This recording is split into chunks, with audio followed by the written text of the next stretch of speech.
할렐루야! 오늘도 좋은 날입니다. 우리 옆에 있는 분들하고 인사하도록 하겠습니다. 오늘도 좋은 날입니다. 네, 한 번 더 인사하도록 하겠습니다. 오늘 좋은 일이 일어납니다. 네, 오늘 은혜 받으실 말씀은 마가복음 1장 9절에서 13절까지 말씀입니다. 마가복음 1장 9절에서 13절까지 말씀을 다 같이 봉독하겠습니다. 그때에 예수께서 갈릴리 나사렛으로부터 와서 요단 강에서 요한에게 세례를 베푸시고 곧 물에서 올라오실새 하늘이 갈라짐과 성령이 비둘기같이 자기에게 내려오심을 보시더니 하늘로부터 소리가 나기를 너는 내 사랑하는 아들이라 내가 너를 기뻐하노라 하시니라. 성령이 곧 예수를 광야로 몰아내신지라. 광야에서 40일을 계시면서 사탄에게 시험을 받으시며 들짐승과 함께 계시니 천사들이 수종 들더라. 아멘. 오늘은 박해 속에 쓰여진이라는 제목으로 하나님의 은혜를 나누도록 하겠습니다. 여러분 혹시 순교라고 하는 단어를 아십니까? 알고는 있으시지요? 네, 잘 쓰지 않아서 그렇지요. 요즘 순교라는 단어는 잘 쓰여지지 않는 단어인 것 같습니다. 제가 사역하였을 때 청년부 친구들하고 이제 구역 모임을 하셨을 때의 이야기입니다. 그때 주제가 순교였는데 이 순교의 주제를 나누다가 이제 아이들한테 친구들한테 이제 물어봤죠. 이렇게 순교의 주제를 다니고 있는데 너희는 그러면 복음을 위해서 예수님을 위해서 순교할 수 있냐라고 물어봤습니다. 저는 당연히 친구들이 이제 순교하겠습니다라고 말할 줄 알았죠. 아니면은 지금 당장은 순교를 못할지라도 그래도 순교는 할 수 있을 것 같아요. 말이라도 순교를 할 수 있다라고 할 줄 알았습니다. 그런데 제 예상과는 너무 다른 대답이었습니다. 순교요? 저는 순교는 못할 것 같아요 라고 말을 하더라고요. 아니 말이라도 그렇게 순교를 하지 못할까 그랬더니 자기는 거짓말하고 싶지도 않고 자신이 없는 것을 말하고 싶지도 않다고 하면서 순교는 못할 것 같다라고 이야기를 들었습니다. 사실 저는 순교를 할 수 있어? 라고 물어보면 당연히 순교를 할 수 있다라고 들릴 줄 알고 그 다음 질문을 제가 준비했었거든요. 그 다음 질문이 뭐였냐면 순교를 할 수 있어? 그래, 순교는 할 수 있지. 그런데 만약에 예수님을 위해서 그냥 너를 죽이는 것이 아니라 고문을 하면 막 손톱을 뽑고 막 이렇게 고문을 하면 그래도 너는 순교를 할 수 있겠냐, 이 질문을 하려고 했는데 첫 번째 질문에서부터 막힌 거지요. 저는 이 순교에 대한 대답을 듣지 못한 것을 보면서 참 많은 생각을 하게 되어졌습니다. 사실 우리가 지금 이 세상을 살아가면서 순교할 수 있는 기회는 거의 없다라고 봐도 무방할 것 같습니다. 그러나 내가 순교할 수 있다라고 하는 마음을 가지고 순교의 결단을 가지고 신앙의 삶을 살아가는 것과 내가 예배는 드리지만 내가 기도는 하지만 내가 예수님은 믿지만 나는 순교는 할 수 없습니다 라고 마음을 가지고 신앙생활하는 것은 너무나 다른 것 같습니다. 오늘 본문 말씀을 통해 하나님께서 내게 들려주시는 말씀을 듣고 내게는 어떠한 말씀을 주시고 어떠한 은혜를 주시고 어떠한 결단을 주시는지 함께 나누어 보도록 하겠습니다. 다 같이 9절 말씀을 보겠습니다. 그때에 예수께서 갈릴리 나사렛으로부터 와서 요단강에서 요한에게 침례를 받으시고, 그때에는 요한이 사역을 하고 있었을 때의 이야기입니다. 요한이 요단강에서 침례를 베풀었다라고 어저께 우리 함께 말씀을 나누었는데요, 많은 사람들이 와서 요한에게 침례를 받았습니다. 그 중에 오늘 9절 말씀은 예수님도 와서 침례를 받았는데 오늘 성경을 봤더니 갈릴리 나사렛으로부터 와서라고 성경은 이야기하고 있습니다. 자, 그렇다고 한다면 제가 질문 하나 해보도록 하겠습니다. 예수님이 갈릴리 나사렛에서부터 왔다라고 하는데 그렇다고 한다면 예수님이 태어나신 곳은 어디일까요? 네, 이렇게 얘기하면 사람들이 예루살렘을 조금 많이 얘기하기도 합니다. 자, 그런데 예수님이 태어나신 곳은 어디죠? 베들레헴입니다. 그리고 예수님이 자라나신 곳이 나사렛입니다. 네, 그래서 성경은 예수님이 태어나신 곳은 베들레헴이지만 예수님이 자라나신 곳, 생활하신 곳, 30년이라고 하는 삶을 살았던 곳이 나사렛이었기 때문에 성경은 갈릴리 나사렛으로부터 예수님이 왔다라고 기록을 하고 있습니다. 그 나사렛부터 오신 예수님이 무엇을 했느냐? 요단강에서 침례를 받으시고라고 기록하고 있습니다. 어제도 침례에 대해서 좀 나눴는데요. 이 침례라고 하는 단어는 헬라어로 밥티조라고 하는 원형을 가지고 있습니다. 이 밥티조는 물에 잠기다 그리고 물로 씻기다라고 하는 뜻을 가지고 있습니다. 즉 침례는 물속에 푹 잠겨서 내 죄가 씻어지는 것을 상징하는 것입니다. 그래서 이 침례를 통해서 우리가 나의 옛 모습, 나의 죄악된 모습, 나의 옛사람 이런 것들이 물속에 잠기면서 다 죽어지고 물속에서 올라올 때 숨을 쉬면서 우리가 삶을 살아갈 수 있는 것처럼 물속에 올라올 때는 새 생명을 얻는 것을 상징하고 있습니다. 그래서 이 침례는 제2의 생일이라고도 하고 제2의 탄생이라고도 하고 침례를 통해서 예수님의 진정한 성도가 되어진 것을 의미하기도 합니다. 그래서 이 침례가 얼마나 중요하고 소중한 것인지 모르겠습니다. 저에게도 이 침례에 대해서 특별한 체험이 있었는데요. 목회자들이 진중 침례라고 하는 것을 가기도 합니다. 진중 침례라는 무엇이냐면 훈련소에 있는 아이들이 몇백 명 되는 아이들이 한꺼번에 그 침례를 주는 건데 몇백 명 되는 아이들 침례를 주려고 하면 한두 명의 목사로서는 감당할 수가 없습니다. 30명 넘게 있는 목사님들이 수영장에서 이렇게 침례를 주는데 수영장에 일렬로 이렇게 줄을 쫙 목사님들이 쓰고 있으면 아이들이 저기 밖에서부터 줄로 대기하고 있다가 이렇게 한꺼번에 쭉 이렇게 몰려옵니다. 근데 그 모습이 되게 장관입니다. 근데 이렇게 오는 아이들이 보면 다 머리가 이렇게 많이 없죠. 없는 아이들이 막 다가오는데 저는 오는 아이들한테 꼭 물어봤던 것이 있습니다. 되게 급박하고 되게 빨리빨리 해야 되는데 그래도 저는 이름을 물어보고 그리고 교회를 다닌 적이 있냐라고 물어봅니다. 그러면은 아이들이 그때 되게 친절하게 대답을 되게 잘하더라고요. 교회를 다녔었던 친구들도 있었고 침례를 받았던 친구도 있었고 안 받은 친구도 있었고 또 어떤 친구는 교회를 다니다가 지금은 안 나가요라고 하는 친구들도 있었습니다. 그리고 어떤 친구들은 막 험악하게 생긴 애들 그런 친구들도 있었는데 교회를 나오다가 안 나온 친구들에게 그런 친구들에게는 조금 더 이야기를 했습니다. 이 침례는 나의 죄악된 모습들이 물에 잠기워지면서 깨끗하게 씻겨지는 역할을 해. 그래서 이 침례를 통해서 너가 다시 교회 다녔으면 좋겠어 라고 하면은 아이들이 네 하고 고개를 끄덕이면서 받아들이는 것을 봤습니다. 그러면서 이 아이들이 뭔가 이 침례에 대해서 결단하고 그런 되게 진중하게 침례를 받는 모습을 보면서 오히려 제가 더 은혜 받았던 기억이 납니다. 우리 자녀들이 혹시나 침례를 받는다고 한다면 너무 어렸을 때 자녀들에게 침례를 받으라고 권면하지 마시고 자녀들이 침례가 무슨 뜻인지 침례가 얼마만큼 하나님 앞에서 중요한 의식인지 알 수 있는 나이 때부터 침례를 받게 함으로 침례에 대한 좋은 기억이 침례를 통해서 예수님을 믿는 삶을 결단할 수 있도록 도와주시기를 주님의 이름으로 부탁드리겠습니다. 다 같이 10절 말씀을 보겠습니다. 곧 물에서 올라오실새 하늘이 갈라짐과 성령이 비둘기같이 자기에게 내려오심을 보시더니 침례 요한에게 예수님께서 침례를 받을 때 놀라운 일이 일어났습니다. 다른 사람에게 일어나지 않은 일이 일어났습니다. 그것은 바로 무엇이냐면 성령님께서 하늘에서 비둘기같이 내려오셨다고 하는 것입니다. 그렇다고 해서 성령이 비둘기다라고 하는 뜻은 아니고 성령이 예수님에게 임하시는 모습을 비둘기와 같은 시각적인 형상화해서 표현한 것이라고 보시면 될 것 같습니다. 다 같이 11절 말씀을 보겠습니다. 하늘로부터 소리가 나기를 너는 내 사랑하는 아들이라 내가 너를 기뻐하노라 하시니라. 하늘로부터 소리가, 즉 소리가 나는 곳이 출처가 하나님의 보좌, 그래서 신적인 계시가 일어났다라고 성경은 기록하고 있고요.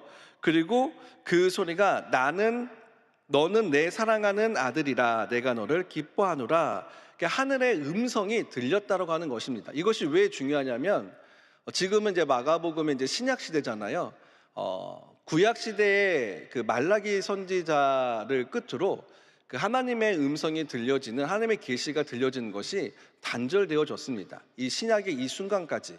그래서 우리는 이 구약과 신약의 그 중간에 있었던 시기를 신구약 중간기라고도 하고, 그 구약에서부터 하나님의 계시가 단절되어지고 400년 정도까지 그 단절되어졌던 그 시기, 하나님의 음성이 들려지지 않았던 그 시기를 암흑기라고도 합니다. 근데 그 암흑기가 깨지는 역사가 오늘 지금 이 시간에 일어나는 것입니다. 그 깨어져 가지고 예수님이 그 하나님의 음성을 들었던 그 순간, 하나님의 계시가 이루어졌던 그 순간을 통해서 우리는 하나님의 음성을 다시 들을 수 있는 시대를 살아갈 수 있게 되어졌습니다. 그렇다고 한다면 지금 이 시대에는 하나님의 음성이, 예수님의 음성이 우리에게 어떻게 들려질까요? 꿈을 통해서, 환상을 통해서 들려질 수 있겠지만, 제일 이 시대에 하나님의 음성이 제일 확실하게 들려지는 방법은 바로 성경을 통해서입니다. 하나님께서는 성경을 통해서 우리에게 말씀해 주십니다. 말씀을 읽을 때, 말씀을 들을 때, 어떤 한 구절의 말씀을 들었을 때 이 말씀을 나를 하여금 깨닫게 하시고, 이 말씀을 통해서 나를 돌아보게 하시고, 아 그래, 이건 내게 주시는 말씀이야, 이렇게 내 마음이 정해졌을 때, 그것이 바로 하나님께서 우리에게 들려주시는 말씀이라는 사실을 믿으시길 바라겠습니다. 그래서 담임 목사님도 성경을 읽고 또 읽고 또 읽는 것을 중요하게 여기십니다. 왜냐하면 성경을 통해서 주님이 내게 어떠한 말씀을 주시는지, 주님이 내가 어떻게 살아가기를 원하시는지, 우리가 성경을 읽고 말씀을 들으면 그 말씀을 통해서 주님께서 우리에게 말씀해 주시기 때문입니다. 우리 스스로 성경을 읽고 그 성경 속에서 내게 말씀하시는 주의 음성을 들으시는 여러분들 되어주시기를 주님의 이름으로 축원드리겠습니다. 다 같이 12절 말씀을 보겠습니다. 성령이 곧 예수를 광야로 몰아내신지라. 광야는 어저께 말씀드렸듯이 황폐한 곳인데, 그 황폐한 곳으로 예수님을 몰아가신 분이 바로 누구냐? 성령님이라고 하는 것입니다. 이 말씀을 통해서 예수님의 공생의 사역을 통해서 성령께서 예수를 이끌어 예수님을 통하여서 이 공생의 사역을 준비하신 것을 우리는 이 말씀을 통해서 알 수 있습니다. 그리고 다 같이 마지막으로 우리 13절 말씀을 보도록 하겠습니다. 광야에서 40일을 계시면서 사탄에게 시험을 받으시며 들짐승과 함께 계시니 천사들이 수종 들더라. 오늘 본문 말씀에서 예수님의 세 가지 시험, 이것은 마가복음에서는 다루고 있지 않은데, 저는 여기서 들짐승과 함께 계시니라고 하는 말씀을, 이 단어를 조금 더 여러분들과 함께 나누길 원합니다. 예수님이 시험 받으시는 이 광야는 유다 광야는 들짐승들이 존재했었던 곳입니다. 그래서 들짐승과 함께 계시니라고 하는 표현을 썼는데, 이 표현을 쓴 이유가 있습니다. 마가복음은 AD 66년에서 67년 정도에 쓰여졌다라고 합니다. 근데 마가복음이 쓰여졌을 때는 그리스도인에 대한 박해가 아주 극에 달았을 때, 그리스도인의 박해가 너무너무 심했었을 때 이 마가복음이 쓰여졌습니다. AD 62년에 예수님의 제자 야고보가 첫 번째로 순교를 하고 얼마 있지 않아서 베드로도 순교하게 되어집니다. 신약 시대의 초대교회에 있는 성도님들은 우리가 보고 있는 이 신약의 말씀, 예수님에 대한 말씀이 없었고, 사도들에 대한 이야기, 사도들에 대한 설교를 통해서 의지하고 믿음의 삶을 살아가서 그리스도인의 박해를 견디어냈는데, 점점 예수님의 사도들도, 그리고 나를 가르쳤었던 내 주위에 있는 지도자들도 점점 순교하기 시작하는 거예요. 그러면서 예수님에 대해서 선명하게 말했던 사람들이 점점 자리를 떠나게 되어집니다. 그러니까는 예수님을 믿었던 이들의 믿음이 연약해져 가는 거죠. 그때에 또 큰 사건이 일어납니다. AD 64년에 로마에 대화재가 일어납니다. 로마의 큰 도시에 14개라고 하는 이 구역이 나누어져 있었는데요, 14개의 구역 중 10개의 구역이 다 타거나 대부분 타는 그런 화재가 로마에 일어나게 되어집니다. 로마의 황제 네로가 그 로마의 화재를 진압하고 그리고 뒷수습을 하기 위해서 휴가에 가 있다가 로마에 들어와서 민심을 잡기 위해서 많은 노력을 했습니다.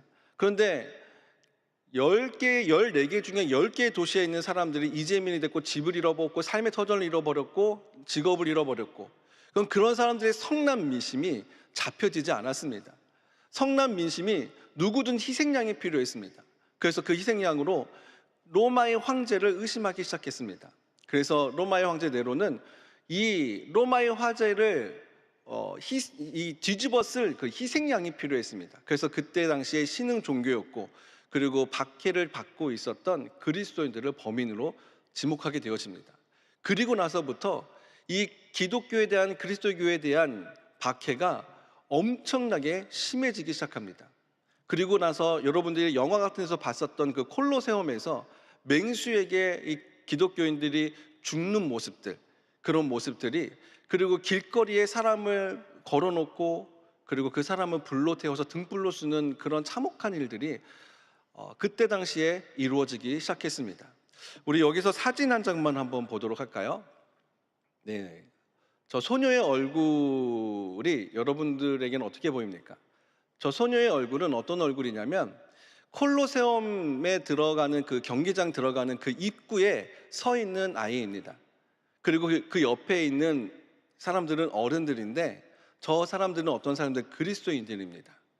저 소녀는 저 콜로세움에 있는 저 문을 넘었으면 맹수가 있고 죽음이 있는 것을 알았을까요? 몰랐을까요? 저 소녀는 저 문을 나가면 사나운 맹수가 있는 것을 알았습니다. 알았음에도 불구하고 저 소녀의 표정에 두려움이 보이십니까? 안타까움이 보이십니까? 후회가 보이십니까? 그렇지 않습니다.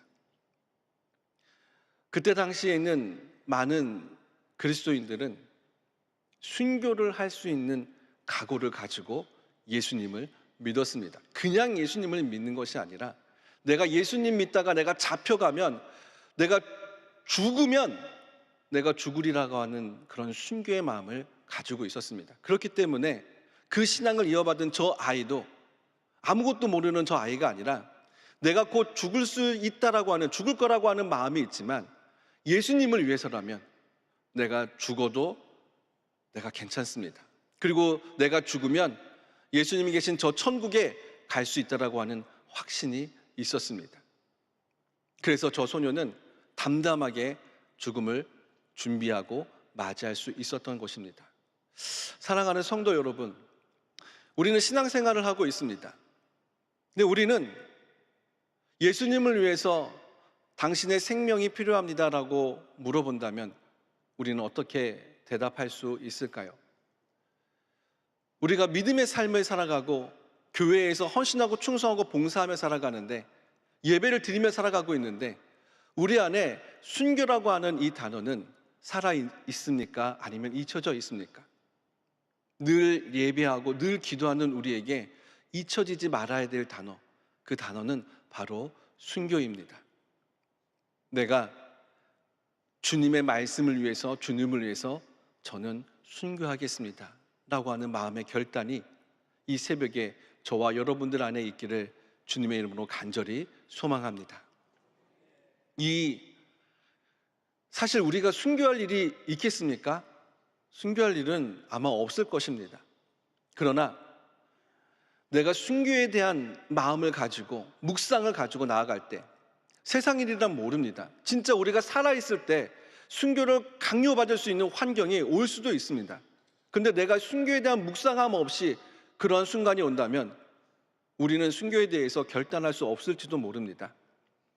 우리의 삶에 어떤 일이 일어날지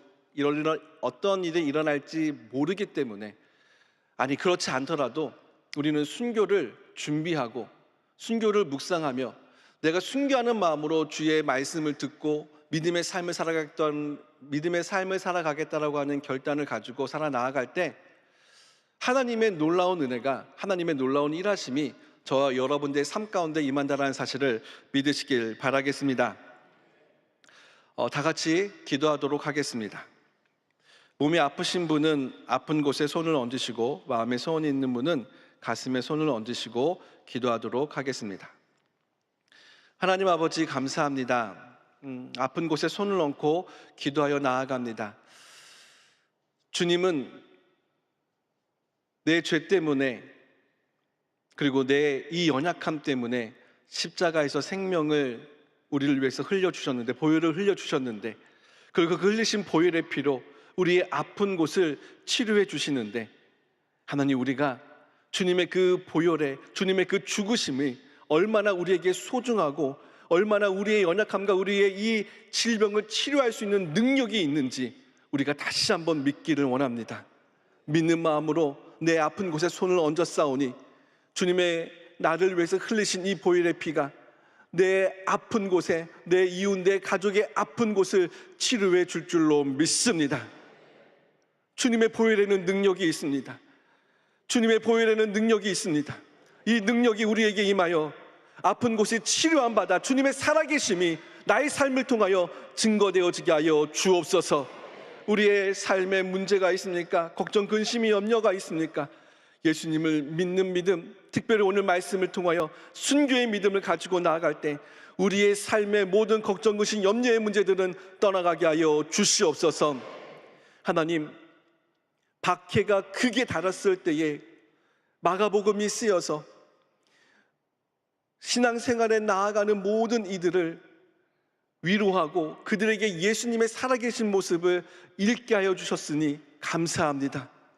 하나님, 우리가 예수님을 알기 위하여 성경을 읽기를 원합니다.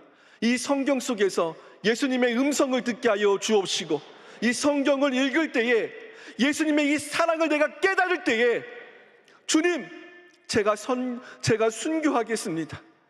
주님이 말씀을 통하여 주님의 나를 얼마나 사랑하시는지, 나를 위해서 생명을 바치신 그 모습을 바라보며 나 또한 주님에게 십자가 아래 내가 순교에 결단하고 나아가겠습니다 라고 하는 믿음의 고백이 우리 안에 넘쳐나게 하여 주시옵소서.